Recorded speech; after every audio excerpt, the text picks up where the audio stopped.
Hi, this is Alex from phpacademy.org with a video tutorial for the new Boston. In this tutorial we're going to be taking a look at the progress bar widget in jQuery UI. Now the progress bar is essentially a bar that can contain a specific value and it's filled to that value. So any really normal progress bar you've seen, we're essentially going to simulate this in the tutorial. So the first thing I've done is I've included obviously jQuery in jQuery UI, as well as this CSS file which is under the UI lightness theme.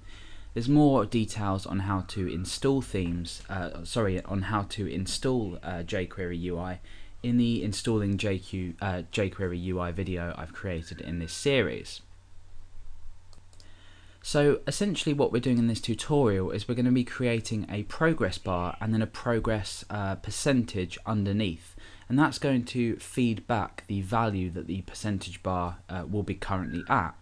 And then when we get to the end of the percentage, i.e. 100%, we're going to stop the progress bar. Now obviously with the progress bar in place, you can't actually create a process on its own. You would have to have some kind of script that would feed back a value of the percentage that it's currently at. For example, a file upload or something similar.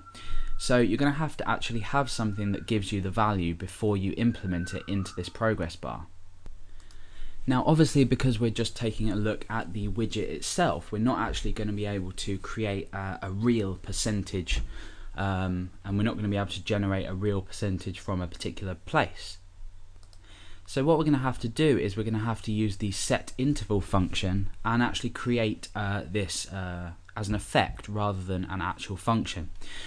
However, what you will do is you'll learn how to implement the progress bar and also display the feedback based on this. So we're going to be creating a small application that's going to be dealing with this.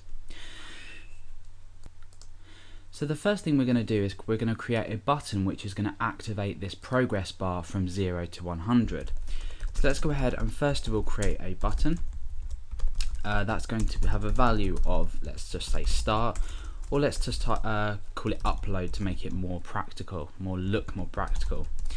And the input ID, we're just going to have upload, just so we can reference this in UI.js, our jQuery or our JavaScript external file. The next thing to do is create a div that's going to handle the actual progress bar itself. So I'm just going to call this PB. And then underneath that we want a div that's going to relay the percentage of the bar to us. So I'm going to call this %.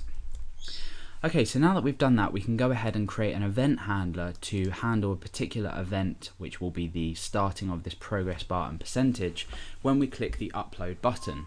So inside UI.js, we want to go ahead and reference this upload here. So we are creating a selector to select upload, and the event is on click or .click. So after this we're going to create a function, and inside here is going to be our function contents. So now once we've clicked this button, we want to actually activate the progress bar. We're first of all going to take a look at how this works and how it's implemented, and then we'll look at changing the value dynamically. So to do this, we're going to need to use a selector to select the progress bar div that we created on our page, and we want to apply the progress bar widget to this. Okay, so now what that's going to have done is it's going to have created a progress bar when we click upload. Let's go ahead and click upload, and you can see that we've created this long, massive progress bar across the page. Now I'm going to go ahead and set a few settings inside style.css, which we have implemented into this page, and that's just going to make everything look a bit nicer. So the first thing I'm going to do is set the text size of the body, and I'm going to set that, font size. I'm going to set that to 12 pixels, and I'm then going to change the width of this progress bar div as well.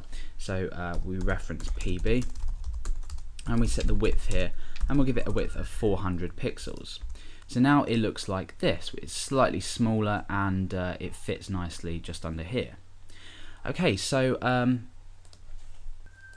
let's go ahead and change a value of this progress bar to see what it looks like when we actually have it, say, half full. So we can supply an option inside of the progress bar widget to allow us to set the value. So for now I'm going to set the value to 50. Now if the value is set to 50, when we click upload, this is going to go to halfway because we've defined the value as 50. So now if you logically think about it, we could set this value here to a slowly or an increasing value. So essentially what we could do is we could replace this with another variable, for example val.